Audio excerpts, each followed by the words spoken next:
বিতর্ক পিছু ছাড়ছে না বাধারঘাটকে।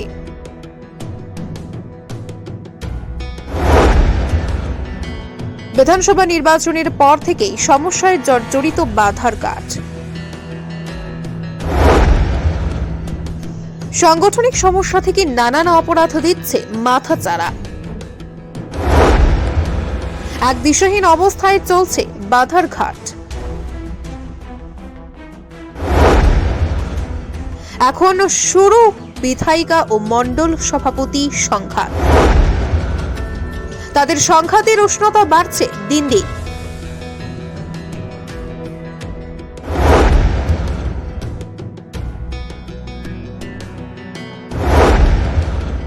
স্থানীয় বিজেপি কর্মীদের বক্তব্য, বরাবর বাধারঘাট রাজনীতির ক্যাপিটাল শহর দক্ষিণের বেলতলী। প্রয়াত বিধায়ক দিলীপ সরকারের রাজনীতির স্বর্ণযুগ থেকেই বেলতলীতে পাকানো হতো পরিকল্পনার ছলটে। এখনো অব্যাহত এই ধারা।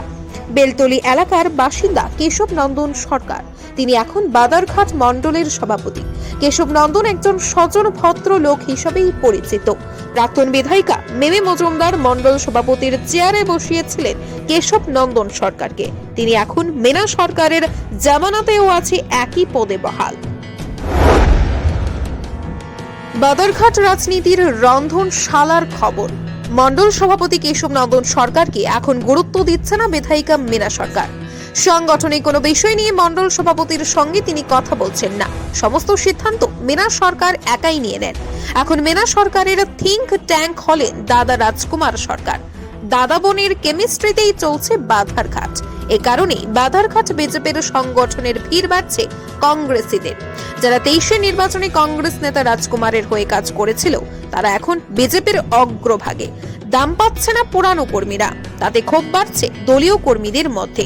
বাধারঘাট সংগঠনে ভাঙা গড়ার কাজ চলেও মীনা সরকার তার মণ্ডল সভাপতিকে জিজ্ঞাসা করার কোনো প্রয়োজনীয়তা বোধ করেন না বলে অভিযোগ। খবর অনুযায়ী 23 নির্বাচনের ফলাফল ঘোষণার পর এখন পর্যন্ত বিধায়িকা মীনা সরকার তার মণ্ডল সভাপতির সঙ্গে 5 মিনিট কথা বলার সময় পাননি। মণ্ডল সভাপতি কেশব নন্দন দত্ত নাকি বহুবার চেষ্টা করেছেন সাংগঠনিক বিষয় নিয়ে কথা বলতে, কিন্তু বিধায়িকা কোনো আগ্রহ দেখাননি। স্বাভাবিকভাবেই সাংগঠনিক কাজ কর্ম পড়েছে থিতিয়ে। নিয়ম অনুযায়ী কোনো সাংগঠনিক সিদ্ধান্ত বা যোগদান পর্বের বিষয়গুলি সম্পর্কে মণ্ডল সভাপতিকে কিছুই জানানো উচিত, কিন্তু দলের সংবিধান মেনে কিছুই হচ্ছে না। কর্মীরা পরিষ্কারভাবে বলছেন, মীনা সরকার পুরো ক্ষমতা সরকার বাড়িতে কক্ষিগত করে রাখার পরিকল্পনা নিয়েছেন, করছেন না ক্ষমতার বিকেন্দ্রীকরণ। আর তাতেই নাকি বিষিয়ে উঠেছে বাধারঘাট বিধানসভা কেন্দ্রের বিজেপির ঘরোয়া পরিবেশে। बचपन से ही ना मुझे शाइन करने का बहुत शौक था, पर धीरे धीरे ये शाइन कम होती जा रही थी। कितना कुछ ट्राई किया लेकिन कुछ फर्क नहीं पड़ रहा था। ऊपर से हेयर फॉल का स्ट्रेस अलग से हो रहा था। तभी while I was googling for a solution on the internet, I came across Dr. Batra's hair booster treatment. First time in India technology that is safe, non-invasive, FDA approved and has no side effects. Within 3 months, I got my good old hair days back. All thanks to Dr. Batra's new hair booster. It really gives 3x benefits. Thank you, Dr. Batra, for giving me my old, shiny, beautiful long hair back.